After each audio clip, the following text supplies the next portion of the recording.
Assalamualaikum warahmatullahi wabarakatuh. Kami dari kelompok 3 akan mempresentasikan terkait PJBL Pengauditan 2, yaitu terkait program audit siklus pendapatan.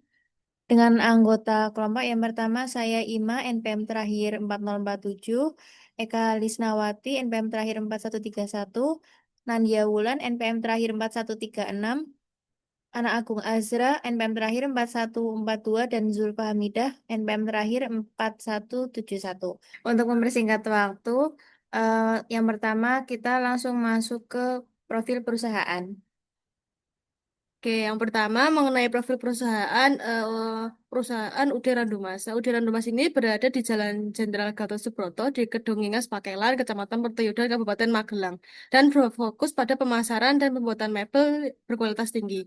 Nah, bisnis ini itu menjual berbagai jenis furnitur rumah tangga yang mengutamakan desain fungsional dan estetika, seperti lemari pakaian, kursi kayu, sofa, buffet, meja rias, dan tempat tidur, yang tersedia dalam berbagai model dan ukuran yang dapat disesuaikan dengan kebutuhan pelanggan. Nah, Udara Domas ini itu didirikan pada tahun 2015 sebagai bisnis kecil yang beroperasi di rumah yang dirintis oleh seorang pengrajin lokal yang memiliki keahlian pertukangan kayu yang berasal dari generasi ke generasi.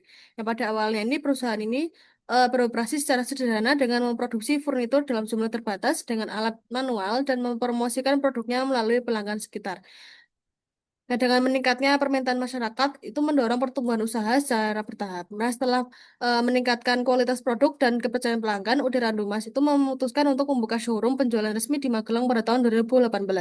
Dengan menyediakan produk secara langsung melalui showroom penjualan dan menerima pesanan furnitur secara custom untuk memenuhi kebutuhan interior pelanggan. Ini adalah langkah strategis untuk memperluas jangkauan pemasaran dan meningkatkan profesionalitas operasional usaha. Nah, perubahan ini itu menandai adanya pergeseran Udara Mas dari usaha rumahan kecil menjadi bisnis dagang yang lebih modern, terorganisir, dan kompetitif. Melalui pelayanan ramah dan profesional serta harga yang kompetitif, Udara Mas telah menjadi salah satu penyedia mebel yang cukup dikenal dan dipercaya masyarakat di sekitar. Kemudian untuk pemahaman bisnis dan risiko klien Udara Dumas ini merupakan sebuah usaha dagang yang bergerak di bidang pemasaran produk mebel dengan jangkauan pasar utama di wilayah Magelang. Secara spesifik, usaha ini itu memasarkan berbagai produk furnitur seperti lemari pakaian dan sebagainya. Dalam menjalankan operasionalnya, Udara Dumas memiliki beberapa proses siklus akuntansi yang mencakup proses penjualan, pengendalian persediaan, serta pengelolaan piutang jika menerapkan penjualan secara kredit. Sebagai usaha dagang, struktur kepemilikannya bersifat perorangan ataupun keluarga, yang di mana pemilik itu memiliki peran sentral dalam pengambilan keputusan dan pengendalian bisnis. Dari aspek akuntansi, laporan keuangan disusun sesuai prinsip yang berlaku di Indonesia dengan pengakuan pendapatan yang dapat menggunakan proses metode basis akrual ataupun kas, itu menyesuaikan dengan kompleksitas transaksi dan skala usaha. Nah, KAP kita bisa itu mengidentifikasi risiko bisnis dengan mempertimbangkan lingkungan bisnis klien, apakah risiko bisnis tersebut memiliki risiko yang rendah, sedang, ataupun tinggi. Dengan menanyakan terhadap manajemen yang bersangkutan, apakah manajemen telah melakukan kontrol perusahaannya dengan baik, atau adakah pergantian manajemen selama perusahaan beroperasi. Bagaimana kinerja dari karyawannya, serta apakah manajemen mempunyai pengetahuan yang cukup terhadap bisnisnya. Berdasarkan hasil identifikasi yang komprehensif, Udiran Domas ini dapat dinilai memiliki tingkat risiko yang usaha yang rendah. Penilaian ini didukung oleh beberapa faktor kunci sebagai usaha dagang mebel yang telah mapan di wilayah Magelang, perusahaan telah membangun pasar yang stabil dan reputasi yang kuat di antara pelanggannya. Nah, KAP Kitabisa ini juga menilai bahwa lingkungan pengendalian internal perusahaan itu dinilai efektif, meskipun skalanya adalah usaha dagang, pemisahan tugas yang memadai telah diimplementasikan untuk ukuran bisnisnya, dan proses rekonsiliasikan serta persediaan dilakukan secara rutin. Kinerja karyawan yang kompeten dan memiliki pemahaman yang baik tentang produk serta proses bisnis turut berkontribusi pada kelancaran operasional. Dari aspek keuangan, perusahaan menunjukkan kondisi yang sehat dengan modal kerja yang memadai dan tidak bergantung pada penjualan kredit yang berisiko, sehingga arus kas itu dapat berjalan dengan lancar dan dapat diprediksi. Dengan demikian, secara keseluruhan Udara Numas ini beroperasi dalam lingkungan bisnis yang terkendali dengan baik yang mendukung klasifikasi risiko usaha yang rendah. Dan selanjutnya akan dijelaskan mengenai hasil dan pembahasan oleh rekan saya. Untuk yang selanjutnya yaitu hasil dan pembahasan terkait program kerja audit siklus pendapatan ini dirancang untuk memperoleh bukti audit yang memadai dan tepat mengenai kewajaran penyajian seluruh akun yang terkait dalam siklus ini. Nah, yang untuk pengujiannya itu ada tiga, ada pengujian pengendalian internal, pengujian analitis, dan juga pengujian substantif. Untuk yang pertama ada pengujian pengendalian internal. Ini digunakan untuk memperoleh keyakinan bahwa setiap pengeluaran faktur itu benar-benar ada otorisasi terkait DO dan SO-nya. Dan untuk prosedurnya itu ada 3 tahapan dengan dokumen pendukung. Untuk dokumen pendukungnya berupa kertas kerja audit pengujian sistem pengendalian internal dan ditemukan adanya satu deviasi di mana faktor itu tidak memiliki surat delivery order. Sehingga untuk jumlah deviasinya itu ada 0,31. Selanjutnya untuk kesimpulannya pengendalian internal untuk perusahaan ini atau UD Randumas ini digolongkan rendah dengan implikasi terhadap prosedur substantif. Yang pertama, auditor nantinya akan membatasi luas pengujian substantif dan juga yang kedua akan lebih berfokus terhadap pengujian asersi seperti keberadaan saldo piutang usaha, kelengkapan, serta penilaian atau alokasi. Kemudian untuk rekomendasi itu yang pertama semua dokumen pengiriman diserahkan ke Departemen Penagihan serta menerapkan adanya urutan nomor pada delivery order sebelum faktor itu benar-benar diproses. Selanjutnya materialitas. Nah, konsep materialitas dalam audit itu kan merupakan konsep fundamental dalam audit yang digunakan auditor untuk menentukan apakah suatu salah saji dalam laporan keuangan dapat memengaruhi keputusan ekonomi pengguna laporan keuangan.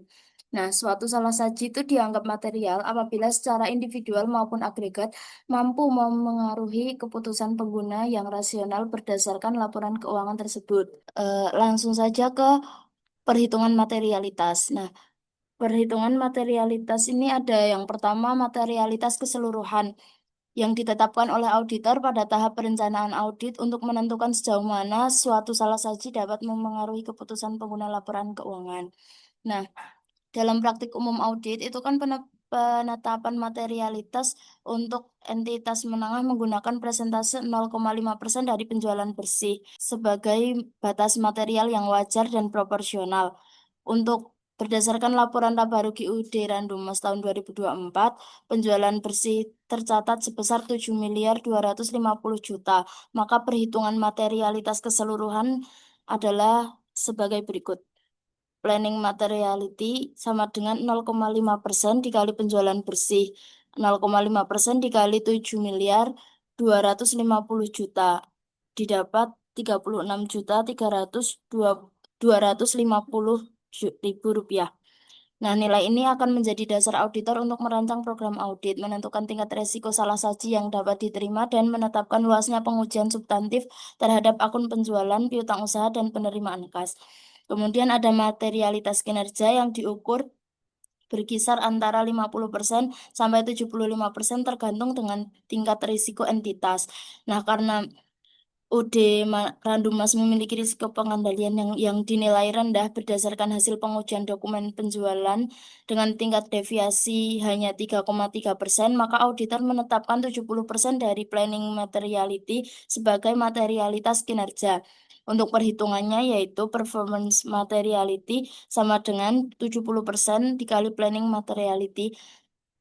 Artinya 70% dikali 36.250.000 rupiah dihasilkan 25.375.000 rupiah.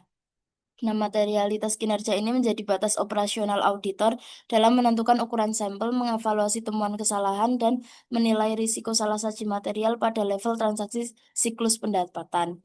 Untuk yang terakhir itu ada tolerable misstatement.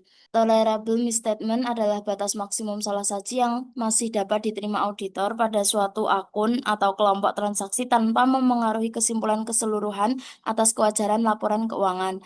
Untuk perhitungannya sendiri, tolerable misstatement itu sama dengan performance materiality, yakni 25.375.000 rupiah. Nah, nilai tolerable misstatement ini dialokasikan pada akun-akun yang beresiko tinggi seperti penjualan, piutang usaha, dan penerimaan kas. Kemudian yang ketiga itu ada prosedur analitis. Prosedur analitis itu merupakan salah satu jenis audit yang didefinisikan oleh standar auditing untuk evaluasi atas informasi keuangan yang dilakukan dengan menganalisis hubungan antara data keuangan dan non-keuangan.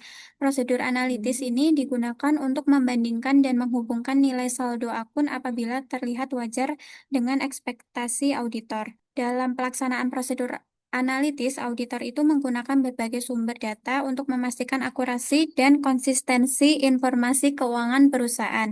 Data utama yang dianalisis itu mencakup laporan laba rugi tahun 2023 dan 2024 untuk klien kami UD Randumas. Eh, dalam menentukan kewajaran hasil analitis, auditor itu menetapkan ambang toleransi atau kriteria evaluasi sebagai dasar penilaian. Perubahan penjualan tahunan dianggap masih wajar apabila dalam batas wajarnya itu pada kisaran 10 sampai 20% tergantung pada kondisi industri dan pola historis perusahaan. Kemudian, auditor menilai penyusutan gross profit margin sebagai indikator penting di mana penurunan lebih dari 3-4 poin itu atau perubahan margin yang tidak sejalan dengan data pembanding akan memerlukan penyelidikan lebih lanjut. Kemudian, ini adalah prosedur analitis untuk UD Randomas. Itu ada 3 prosedur, ada analisis tren penjualan horizontal, perhitungan GPM, dan perhitungan MPM. Data atau sampelnya untuk analisis tren penjualan horizontal, penjualan dari tahun 2022 dan 2023. Ditemukannya itu penjualan naik sebesar 25%. Kesimpulan sementaranya itu adalah wajar pertumbuhan signifikan. Tindak lanjutnya dari penemuan ini adalah memeriksa polis kredit dan mengonfirmasi kepada pelanggan. Kemudian yang kedua itu ada perhitungan GPM dengan datanya itu dari laporan laba rugi ditemukannya adanya penurunan GPM sebesar 1%, yang artinya itu wajar karena tidak ada indikasi salah saji material. Tindak lanjutnya itu dengan menelaah faktur pembelian dan inventory. Kemudian prosedur analitis yang ketiga itu ada perhitungan MPM. Datanya itu dari laporan laba rugi ditemukannya di UD Randumas itu NPM-nya stabil yaitu sebesar 10%. Kesimpulannya adalah wajar, manajemen dan kinerja efektif. Tindak lanjutnya itu adalah analisis dan pemantauan berkelanjutan. Ini adalah bukti perhitungan dari prosedur analitis. Di sini disajikan laporan keuangan, laporan laba rugi tahun 2023 dan 2024 dan juga perhitungannya dari perhitungan tren penjualan. Kemudian ada perhitungan dari GPM dan MPM yang menunjukkan angkanya ini. Dilaksanakan oleh Eka Lisnawati sebagai auditor dan telah diperiksa oleh Zulfamida sebagai asisten manajer audit. Secara keseluruhan, ketiga indikator tersebut itu memberikan keyakinan awal bahwa laporan laba rugi itu tidak menunjukkan anomali signifikan dan dapat dijadikan dasar untuk melanjutkan prosedur audit lebih rinci, termasuk pemeriksaan kebijakan kredit, konfirmasi piutang, pengujian HPP, serta analisis beban operasional. Prosedur analitis ini akan digunakan sebagai dasar untuk melanjutkan ke prosedur selanjutnya, yaitu prosedur substantif. Untuk yang selanjutnya yaitu prosedur substantif. Ini untuk prosedur substantif itu ada 5 asersi. Untuk yang pertama itu ada asersi keberadaan. Untuk asersi keberadaan ada 3 akun dan kita akan mengambil satu akun yaitu akun kas. Untuk tujuan audit yaitu memastikan seluruh penerimaan kas dari hasil penjualan kayu telah dicatat secara lengkap.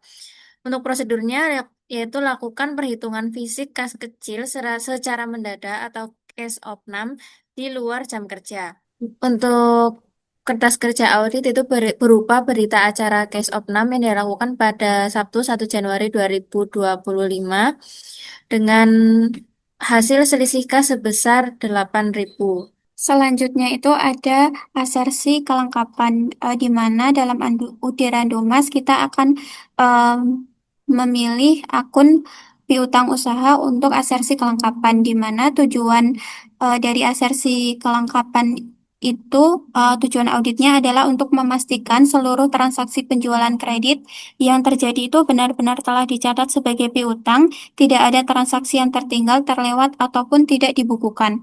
Prosedur audit untuk akun piutang usaha yaitu dengan memilih sampel surat jalan, kemudian cocokkan surat jalan ke invoice, dan telusuri invoice ke jurnal penjualan dan buku besar piutang.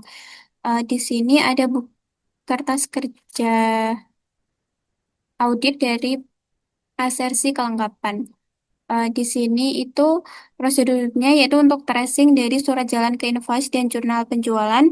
Sampel yang diujinya itu ada satu surat jalan pada tanggal 10 bulan 7 2024 dengan jumlah 659.600.000 rupiah dengan referensi dokumennya itu SJ0452. Ditemukannya terhadap tracing ini itu semua SJ itu sudah ditagihkan dan telah dicatat. Kesimpulannya dari pengujian kelengkapan piutang dagang itu akurat dan lengkap, eh, dilakukan oleh Eka Lisnawati sebagai auditor. Kemudian eh, ini ada bukti bahwa kami telah benar-benar melakukan eh, pengujian terhadap asersi kelengkapan, dibuktikan dengan surat jalan dan invoice. Di sini ada keterangan L.1 dan L1.1.1, yaitu diketahui surat jalan dan invoice-nya ini jumlahnya sama. Kemudian setelah itu kita ke daftar penjualan pada tanggal 7 bulan 10 2024 jumlahnya sama, berarti memang benar dari kertas kerja audit tadi bahwa asersi kelengkapan itu sudah benar-benar akun piutang itu sudah benar-benar dicatat, tidak ada yang tertinggal ataupun tidak ditagihkan kepada pelanggan. Untuk asersi yang selanjutnya itu penilaian dan alokasi. Akun yang digunakan itu akun kas. Tujuannya yaitu memastikan nilai kas dan setara kas itu disajikan secara akurat dalam laporan keuangan. Prosedur audit yang dilakukan dalam akun kas ini yaitu melakukan cut-off untuk memeriksa pendapatan dan juga pengeluaran itu dicatat pada periode yang benar. Berikut terdapat kertas kerja audit asersi alokasi. Berikut terdapat kertas kerja audit pengujian cut-off pendapatan. Tanggal transaksi pada tanggal 29 Maret tahun 2024 itu ada customer yang membeli mebel di UD Randu Mas dengan nomor faktur FM2312 dengan nilai penjualannya sebesar 125 juta. Bukti kas masuk itu melalui setor bank nomor 8.871. Temuannya yaitu sesuai. Yang kedua itu transaksi pada tanggal 10 Agustus tahun 2024 dengan nomor faktur FM2319. Nama customernya PT Sinar Abadi dengan nilai penjualan 80.500. Temuannya itu sesuai. Dan yang terakhir itu tanggal transaksi pada 18 Desember 2024 dengan nomor faktur FM2325 dengan nilai penjualan 170.500. Temuannya itu sesuai. Berikut ini terdapat bukti faktur transaksi pada tanggal 29 Maret 2024. Itu sesuai sebesar 125 juta. Dan untuk bukti faktur pada tanggal 10 Agustus 2024 dengan nomor faktur FM2319 itu sebesar 80.500. Dan yang terakhir pada tanggal 18 Desember 2024 dengan nomor faktur FM2325 dengan jumlah total penjualan sebesar 170.500. Untuk selanjutnya akan dilanjutkan oleh teman saya. Untuk asersi selanjutnya yaitu hak dan kewajiban. Kami memilih akun piutang usaha pada asersi ini. Dengan tujuan audit itu memastikan bahwa hak penagihan atas piutang dagang perusahaan benar-benar dimiliki oleh perusahaan dan tidak dialihkan kepada pihak lain. Untuk prosedur audit akun piutang usaha itu periksa kontrak penjualan besar untuk memastikan piutang benar-benar milik entitas. Untuk kertas kerja audit pengujian hak dan kewajiban piutang dagang, ini ada nama kliennya UD Randomas, indeks kertas kerjanya PKA SLS 03 dengan tujuan pengujian memastikan bahwa hak penagihan atas piutang dagang perusahaan benar-benar dimiliki oleh perusahaan dan tidak dialihkan kepada pihak lain. Untuk deskripsi prosedurnya yang pertama, pemeriksaan kontrak penjualan kredit dengan sampel yang diuji satu kontrak pada tanggal 12 Juli 2024. Referensi dokumennya dari sales kontrak dengan temuan tidak ada klausal pengalihan hak tagih. Untuk kesimpulannya, hak entitas atas piutang sah. Kemudian prosedur yang kedua, konfirmasi piutang kepada pelanggan dengan sampel yang diuji 2 pelanggan yang dilaksanakan pada tanggal 1 Mei 2025 dengan referensi dokumen surat konfirmasi. Temuannya semua pelanggan mengakui saldo piutang, kesimpulan hak dan kewajiban valid. Untuk audit ini yang dilaksanakan pada tanggal 30 Januari 2025 dilaksanakan oleh Zulfa Hamidah sebagai auditor dan diperiksa oleh Eka Lisnawati sebagai manajer audit. Kemudian untuk buktinya ada surat kontrak yang ditandatangani oleh 2 pihak. Yang pihak pertama itu dari UD Randumas dan pihak kedua itu dari Toko Mawar Berkembang dengan perjanjian kredit piutang dengan total sebesar 570 juta yang akan dibayar selama 1 tahun dengan cicilan per bulan 47.500.000. Untuk selanjutnya yaitu asersi penyajian dan pengungkapan. Itu tujuan auditnya itu untuk memastikan bahwa transaksi penjualan itu telah disajikan dan diungkapkan secara tepat sesuai standar akuntansi yang berlaku termasuk klasifikasi, pengungkapan kebijakan akuntansi ataupun rincian saldo yang relevan. Nah, untuk prosedur auditnya itu menggunakan akun penjualan, itu ada periksa penyajian penjualan di laporan laba rugi dan menelaah catatan dan kebijakan akuntansi penjualan. Untuk contohnya yang pertama ada kertas kerja untuk asersi pengungkapan penjualan. Nama kliennya itu adalah Udara Numas dan tujuan pengujiannya itu untuk memastikan bahwa kebijakan akuntansi penjualan itu telah diungkapkan secara memadai dalam laporan keuangan. Nah, untuk deskripsi prosedurnya itu yaitu yang pertama untuk mereview penyajian penjualan bersih di laporan laba rugi. Nah, untuk sampelnya itu merupakan laporan laba rugi yang terindeks di tahun 2023 dan 2024. Untuk tanggal pengujiannya itu yaitu dilaksanakan pada tanggal 28 Januari tahun 2025 dengan jumlah bukti itu sebesar 7.250.000.000 rupiah. Dan untuk referensi dokumen yaitu laporan laba rugi. Nah, temuan yang ditemukan yaitu penjualan disajikan sebagai penjualan bersih. Nah, untuk kesimpulannya itu penyajiannya sudah benar. Untuk buktinya penyajian penjualan yang di situ disajikan laporan laba rugi yang terindeks pada periode Desember 2024 dan 2023. Nah, untuk selanjutnya ini ada analisis tren penjualan bersih pada tahun 2023 dan 2024. Pada tabel ini itu terdapat penjualan bersih yang tercatat di tahun 2023 itu sebesar 5.800.000.000 dan di tahun 2024 itu sebesar 7.250.000.000. Nah, pada analisis ini itu mengalami kenaikan itu sebesar 1.450.000.000 itu di tahun 2024. Nah, itu persentase perubahan itu sebesar 25%. Nah, untuk hasil analisis auditnya itu terjadi peningkatan signifikan pada penjualan bersih dari 5,8 miliar di tahun 2023 menjadi 7,25 miliar di tahun 2024 atau mengalami pertumbuhan sebesar 25% dalam kurun waktu 1 tahun. Nah, kenaikan sebesar 1,45 miliar ini itu mencerminkan kinerja operasional yang kuat dan mungkin disebabkan oleh ekspansi pasar, peningkatan permintaan ataupun efektivitas strategi penjualan perusahaan. Nah, auditor ini perlu untuk memastikan lebih lanjut bahwa peningkatan tersebut didukung oleh dokumen yang valid, tidak mengandung salah saji, dan diungkapkan dalam catatan atas laporan keuangan atau CALK. Yang terakhir yaitu kesimpulan. Opini audit ini disajikan setelah pelaksanaan program kerja audit siklus pendapatan pada usaha dagang Randumas yang mencakup evaluasi mendalam atas pengendalian internal, analisis rasio keuangan, dan perancangan pengujian substantif.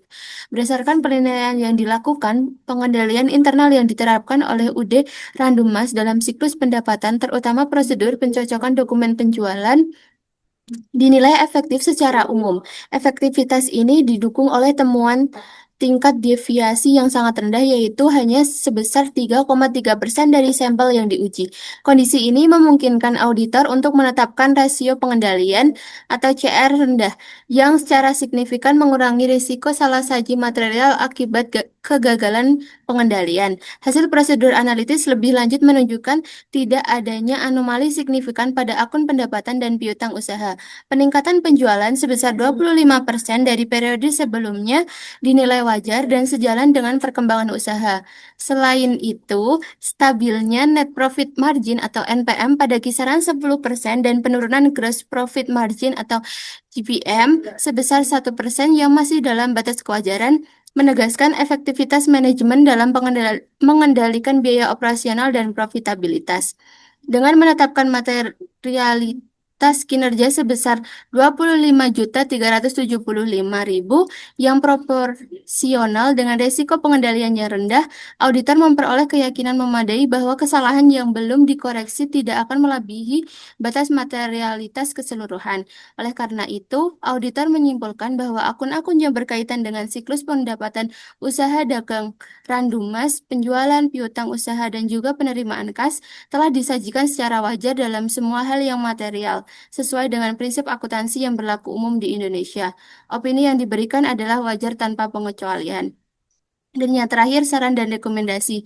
Meskipun laporan keuangan disajikan secara wajar dan pengendalian internal itu dinilai efektif, auditor memberikan rekomendasi untuk memperbaiki lebih lanjut yang bertujuan untuk meningkatkan keandalan operasional dan juga dokumentasi guna meminimalkan potensi deviasi di masa depan. Yang pertama yaitu peningkatan prosedur dokumen pengiriman.